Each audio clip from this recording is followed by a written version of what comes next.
asalaamaaleykum wa rahmatullah mbokk yi maa ngi leen di ziar bu baax a baax di leen nuyu lu bari tey nag ñu ngi jégalu mais vidéo bi du nekk vidéo boo xam ni day jàngale leçon yi mais ay leeral laa war a indi parce que dafa am ku ma woo xaw a jaaxle nag moom mi ma woo ndax information bi mu amee bi mu jëlee ci TikTok bi ne dafa nekkoon ci benn live bi ñu doon wax ci affaire patente yi doon leeral ay quiz mu ne dafa am ku dugg gis. ñuy utiliser benn application boo xam ni mooy patente quiz patente per tutti bi nga xam ne da lay permettre nga mën a choisir ñaari langue di affiché ndoo ci écran bi quiz yi mu la koy wax ci français ak ci italien wala allemand italien wala anglais italien mu ne léegi moom application boobu ki nga xam ne moo dugg si ci live bi dafa ne application boobu baaxul ndax demande yi ñuy utiliser demande yooyu dafa am ay changement léegi changement yooyu moom ba léegi xamul appliqué wuñ ko ne léegi application yi benn moo ci gën daal di joxe turu application bi nga xam ne moom la jàpp ni moo gën ak benn livre tamit ne livre bi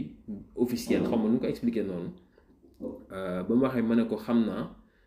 xëy na dafa def confusion dafa juum rek waaw dafa juum ndax maanaam jëmmi application yi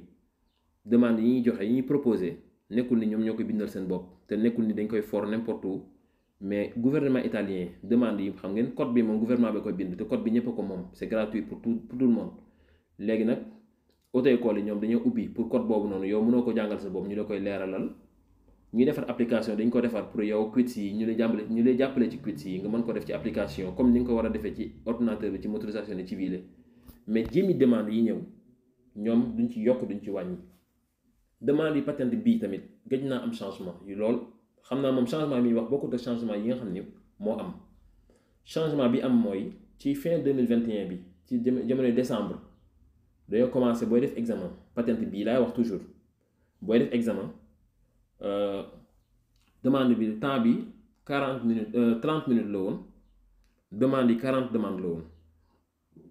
léegi booy def examen temps bi 30 minutes 20 minutes donc la 20 minutes demande yi 30 demande la li nga amoon droit faussé ko ci ay erreur te boo ko defee jàll mooy 4 maximum boo defaan 4 bu njëkk erreur da ngay jàll léegi boo defee 4 doo jàll léegi maximum bi 3 la parce que 30 demande léegi 3 erreur nga am droit def ko temps bi 20 minutes la jeex na loolu mooy changement bi nga xam ne moo am amaana demande yi nga xam ne moom ngay jàng nag leçon yi nga doon jàng ak théorie beeg lépp amul changement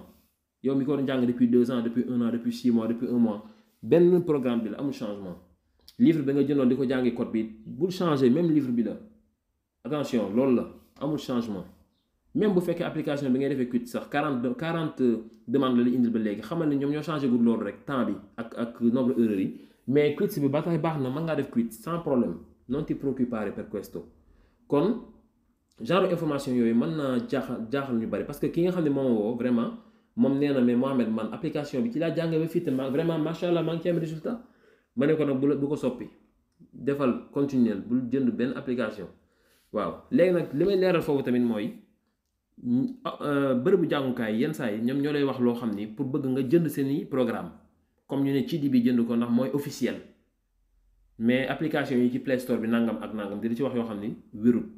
parce que application yi li ñuy utiliser comme ay demande ci code bi moom mi nga xam ne mooy jaay ñoo bokk lu ñuy utiliser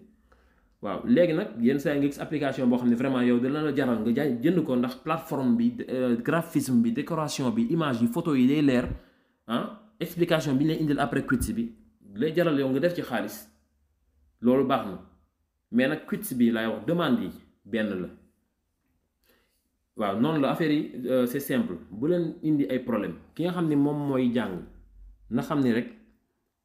yëf yi bu fekkee am na changement it changement bi ci temps examen bi la temps bi nga am pour def examen ndax ak Covid bi yëf yi dafa mujj xat nga xam ni salle bi ay quelques personnes lañ ci dugal du mën a fees ndax Covid bi distance bi ñu war a mayante seen diggante du coup journée bi li ñu war a def ci quiz duñ ko mën a def journée bi li ñu war a def ci quiz ci code ci examen duñ ko mën a def léegi ñu ne li ñu xalaat nii nañ wàññi temps examen bi bu ko defee Moustapha ak Mohamed ak ñii bu ñu duggee au lieu ñu def 30 minutes dañuy def 20 minutes ci biir salle bi bu ñu génnee ñeneen mën a dugg defaat bu ko defee journée bi ñu mën cee def ay examen yu bari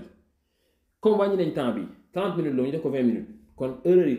demande yi quiz yi comme 40 demandes la woon dañ koy wàññi moom tamit defal la ko 30 bu ko defee ci 20 minutes nga tontu ci 30 minutes demande yi nga xam ne moom nga amoon droit faussé tamit comme 4 demandes la woon léegi ñu defal la ko 3 maximum 3 loolu donc mooy changement mais du leneen koo xam ne da doon liggéey da doon jàngee ci benn application gis ci boppam bu baax dem ba am résultat yu baax ci application boobu buñ la jëndaloo beneen jàppal ci application boobu bu fekkente ni mën ngaa boole boo jeexalee programme bi mën ngaa boole tamit application yu bari di def quiz tey nga def ci bii ginnaaw suba pour natt sa bopp loolu tamit baax na amul problème mais buñ la gëmloo ni bi ngay yor baaxut bee moo baax